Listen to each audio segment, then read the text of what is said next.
अपनी पेनी निगाहों से उसको खोजने लगता है। उन्हें पूछते छुपाते हॉल के पास वाले पर्दे पर छिपने लगता है। तभी कोई उसके टकरा जाता है। यहाँ और कोई नहीं, दृष्टि ही होती है। वह भी पर्दे के पीछे छिपने आई थी और इनफैक्ट उसे आने भी यहीं मिल गया।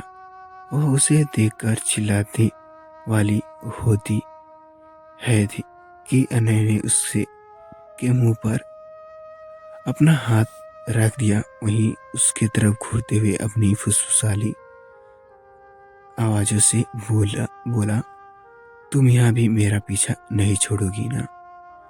उसने इतना कहते ही दृष्टि आँख करने लगी, क्योंकि अभी भी उसके हाथ दृष्टि के मुंह पर था।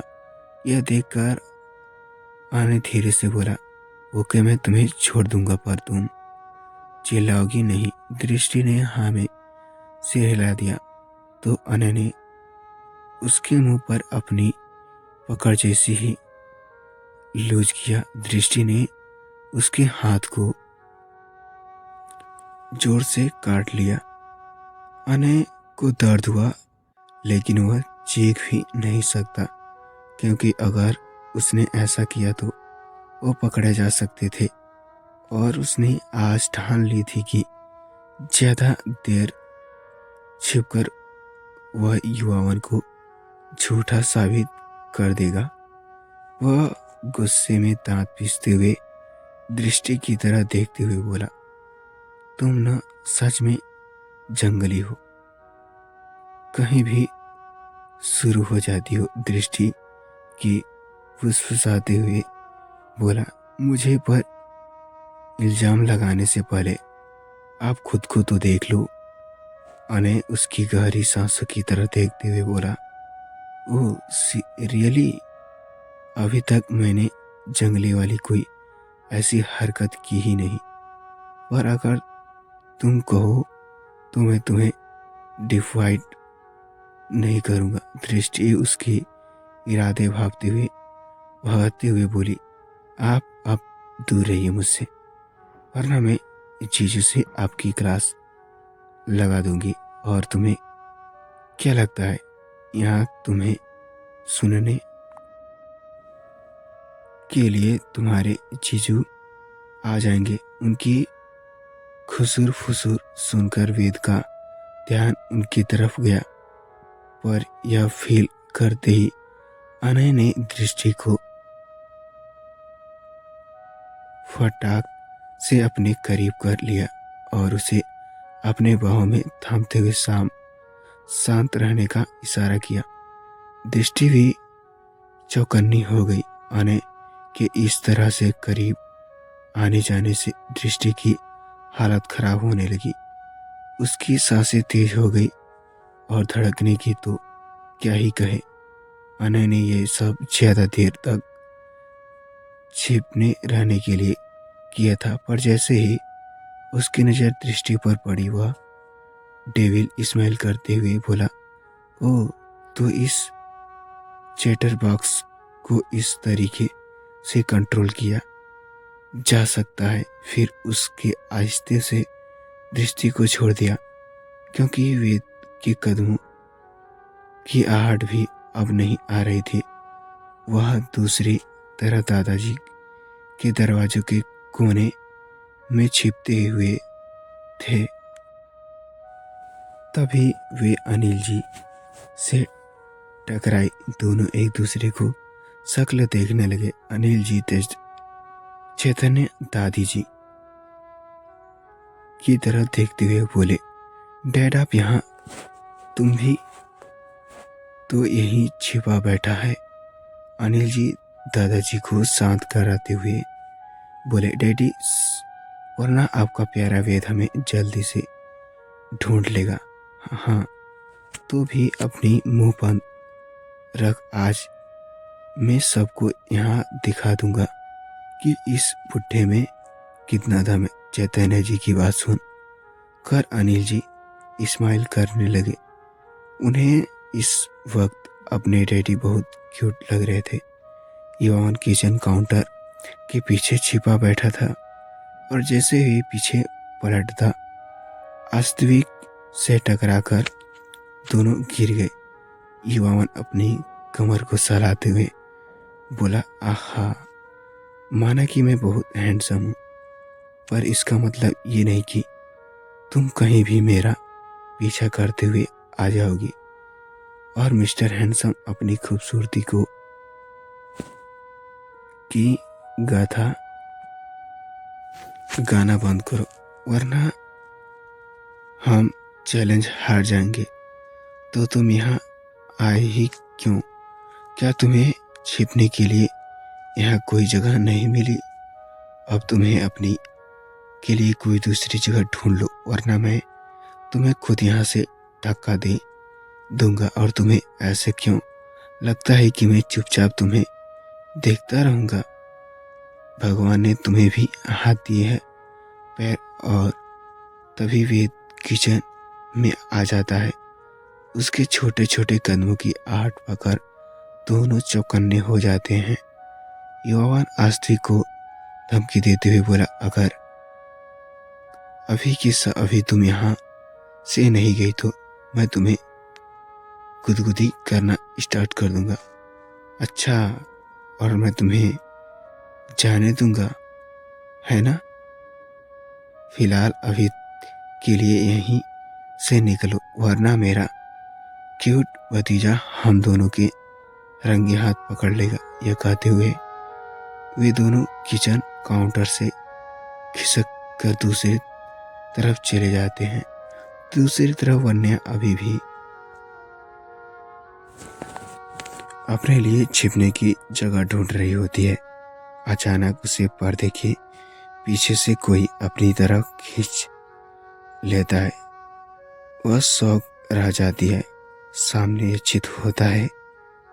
वह चीखते ही वाली होती है कि तभी ये चित अपने हाथ वन्या के मुंह पर रख देता है और उसे डांटते हुए बोला, क्या कर रही हो वाइफी?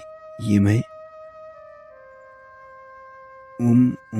वन्या कुछ कहने के लिए होती है, पर उसका आवाज उसे गले में ही अटक जाता है। वन्या चित को उसके मुंह की तरफ इशारा करती है तो वह उसे छोड़ देता है। वह फुसफुसाते हुए यच्छित पर बरस पड़ती है। हाँ, मुझे तो जैसे सपना आया था कि मैं पर्दे के पीछे छिपी हुई है। तभी दोनों को वेद के कदमों की आहट होती है तो यच्छित वन्या को अपनी बाहों में थाम कर उसे चुप करा देता है। थोड़ी देर बाद वेद वहां से चला जाता है, पर फिर भी दोनों वैसे रहते हैं। यच्छित तो वन्या के गुलाबी ओठों में ही खो गया था। वन्या ने जब यच्छित को हरकतों को नोटिस किया तो वह उसकी तरह देखकर बोली, यच्छित अब हटिए, आप वेद यहाँ से चला गया है। पर यच्छित को देखकर लग रहा था कि अब उसका मूड बदल चुका था। वन्या जैसे ही उससे दूर होने के लिए छटपटाने लगती है। यच्छित उसे और जोर से अपनी बाहों में कस लेता है और धीरे धीरे उसके होठों के करीब जाने लगता है। यह देखकर वन्या बड़ी बड़ी आंख से यच्छित को घूरने लगती है और बोलती है, आप इतने बेशर्म कैसे हो सकते हैं? यच्छित उसकी तरफ देखते हुए बोला, डोंट चैलेंज मी बेबी, वरना बाद में तुम पछताओगी। वन्या उसकी बातों को इग्नोर करते हुए उसे घूरना जारी रखती है। यच्छित उसके गालों को सहलाते हुए बोला, बेबी ऐसी मत देखो, कहीं तुम्हें सबके सामने शर्मिंदा न होना पड़ जाए। यह कहते हुए वह एक बार फिर वन्या की तरह झुकने लगता है। वन्या उसे रोकते हुए बोली, यच्छित प्लीज कोई देख लेगा। पर यह चित पर तो जैसे भूत सवार था। वह कहाँ रुकने वाला था, पर इससे पहले कि वह उसके गुलाबी ओठों को छू पाता, वन्या झट से उसके चीन पर हल्का सा काट लेती है, जिससे उस पर उसका पकड़ ढीली हो जाता है। और इस बात का फायदा उठाकर वन्या फट से दूसरी साइड वाली पर्दे में छिप जाती है। यह चेत घूरते हुए बोला, वाइफी ये तुमने ठीक नहीं किया। अब इसकी पनिशमेंट तुम्हें मिलेगी। यह कहते हुए वह वन्या वहां से निकल गया और वन्या को ढूंढने लगा। वही ध्रुव, भाविक और एकांत तीनों सोफे के पीछे छिपे बैठे थे। जैसे ही वेद उनको ढूंढते हुए वहां पहुंचा, तो वो वेद चारों गोल गोल होकर सोफे के पीछे ही छिपते हुए चलते गए। वन्या चुपचाप पर्दे के पीछे छिपी हुई थी कि तभी यह चित वहां आ जाता है और डेविल स्माइल करते हुए वन्या को देखने लगता है। वन्या उसे देखकर शक पका जाती है और वहां से भागने की कोशिश भी करती है, पर इससे पहले ये चित उसे अपने बाहों में कसकर थाम लेता है और उसके कानों के पास जाकर बोला, इतनी आसानी से नहीं वाइफी। आपको क्या लगता है पहले विवेक किसको गिरने वाला है? कमेंट करके जरूर बताएं। आसानी से नहीं वाइफी। अब आगे वन्या लाचारी से यह चित की तरफ देखने लगी, जैसे उसे छोड़ने के लिए कह रही हो। उसे इस तरह देख कर यह चित को बड़ा मजा आ रहा था। यह चित आहिस्ते से उसे करीब जाने लगा। यह देखकर वन्या की धड़कनें एक बार फिर रफ्तार पकड़ने लगी। वह यक्षित की तरह देखते हुए बोली, यक्षित प्लीज आप फिर से शुरू मत हो जाएं। कम से कम जगह तो देख लीजिए। पर यक्षित पर तो जैसे इस सब का कोई असर ही नहीं पड़ रहा था। वह उसके बातों को इग्नोर करते हुए बोला, तुम्हें क्या लगता है ये सब भूलकर तुम मुझसे बच पाओगे? यह कहते हुए वह वन्या के बेहद करीब आ जाता है। बस 1 इंच की दूरी की उसके ओठों के बीच रह गई थी। वन्या को अब बचने का कोई रास्ता नहीं नजर आया, तो वह कसकर अपनी आंखें बंद कर लेती है। पर अभी युवावन उसके सेवियर बनकर वहां टपक पड़ता है। दरअसल वह वेद की निगाहों से बचते हुए वहां आ गया था। युवाओं ने देखा कि उसके भाई और भाभी भी दोनों वहां छिपे हुए हैं। यह देखकर उसने अपनी बत्ती सी दिखा दी और दोनों के बीच खड़ा हो गया। यह चित एक बार फिर उसे गुस्से से घूरने लगा, जैसे अभी वह उसकी जान ले लेगा। वन्या तो युवावन को देखकर बहुत खुश हो गई। वह मन ही मन बोली, थैंक यू युवावन, तुम्हें मुझे आज अपनी डेविल भाई के साथ बचा लिया। फिर एक नज़र यह चित को तरफ देखा, जो खा जाने वाली नजरों से युवावन को घूर रहा था। यह देखकर वन्या मन ही मन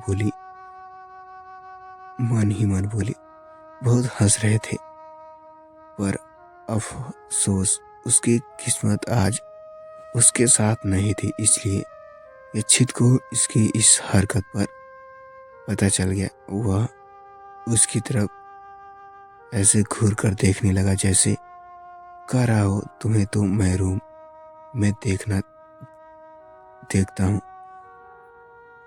तुम तो अपनी खबर मानोगी। वन्या ने झट से अपनी नज़र दूसरी तरफ कर ली क्योंकि यक्षित की नज़र को वह बर्दाश्त नहीं कर पा रही थी। थोड़ी देर तक ये गेम चलता रहा। इस इंटरिंग गेम को सबने बहुत एंजॉय किया। बड़े दिनों बाद सभी एक साथ वक्त बिता कर बहुत खुश थे। वन्या ने दृष्टि और अने को लंच करने के लिए बाद में वहां से जाने के डिनर के बाद वन्या झट से अपने कमरे में आई। तुरंत अपने कपड़े चेंज कर लिए और रूम में से निकलकर वेद के कमरे में आ गई क्योंकि वह यक्षेद की इस खतरनाक धमकी से नहीं भूल सकती थी जो उसके हाइड एंड सीक खेलते वक्त उसे दी थी।